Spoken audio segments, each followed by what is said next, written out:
সফল হতে হলে সুন্দর মুখ এবং বীরত্বপূর্ণ দেহের প্রয়োজন হয় না। আপনার যা প্রয়োজন তা হলো একটা দক্ষ মন এবং পারফর্ম করার ক্ষমতা।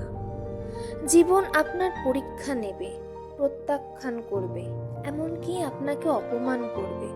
তবে আপনার মধ্যে সেরাটি কখনোই চেষ্টা করা বন্ধ করা উচিত নয়। জীবনে সঠিক সময় বলতে কিছুই নেই, শুধু আপনার কাছে যা আছে তা হলো সময়, এবং আপনি এটির সাথে কি করবেন সেটা আপনাকেই ঠিক করতে হবে। ভুল জীবনের একটি পৃষ্ঠা, কিন্তু সম্পর্ক একটি সম্পূর্ণ বই। তাই একটি পৃষ্ঠার জন্য একটি সম্পূর্ণ বই হারাবেন না। জীবন একটা অপ্রত্যাশিত যাত্রা, তাই কারোর কাছ থেকে কিছু আশা করবেন না। যখন অবিরাম বৃষ্টির মতো আপনার জীবনে সমস্যা আসে, তখন মনে রাখবেন যে ঈশ্বর সর্বদা আপনার ছাতা হয়ে থাকেন। জীবন মানে যা আছে সেটিকে গ্রহণ করা, কি ছিল সেটার কথা বাদ দাও, এবং যা হবে তার দিকে পরিবর্তন করো। জীবনের মানেই হলো পদক্ষেপ নেওয়া।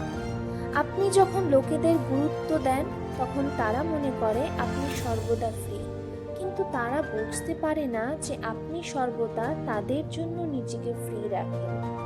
আমরা একদিনে জন্মেছি, আমরা একদিন মরব।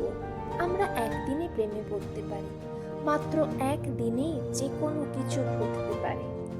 এটা ইতিবাচক বা নেতিবাচক চিন্তা সম্পর্কে না, এটা আপনি নিজে সচেতন হয়ে নিজের ওপর কিভাবে সময় অতিবাহিত করছেন সেটাই আসল। আপনার অনুপস্থিতিতে আপনার নাম রক্ষাকারী লোকেদের সাথেই বসুন। Thank you for watching.